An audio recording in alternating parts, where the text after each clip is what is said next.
ഭാഗവതം ഇത് മൂന്നും ഒന്നാണ് എന്നൊരു പോയിന്റിൽ എത്തി നിൽക്കും.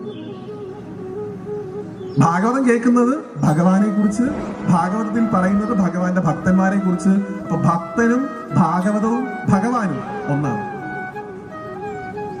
കൃത്യമായിട്ട് ഇത് മനസ്സിലാക്കിയാൽ ഈ ഗുരുവായൂരപ്പനെ നിങ്ങളുടെ മനസ്സിലേക്ക് നിങ്ങൾ ഇങ്ങനെ കൊണ്ടുവന്ന് നിങ്ങളുടെ മനസ്സിൽ ഇങ്ങനെ ഭഗവാൻ ഇങ്ങനെ വിളങ്ങി നിൽക്കുന്നത് മനസ്സിലാവുന്ന ഒരു സിംറ്റം, ഒരു ലക്ഷണം പറയട്ടെ. നിങ്ങൾക്ക് ഈ ലോകത്ത് ഏറ്റവും കൂടുതൽ വെറുപ്പുള്ള ഒരു മനുഷ്യനെ തേടി നിങ്ങൾ ഓടും.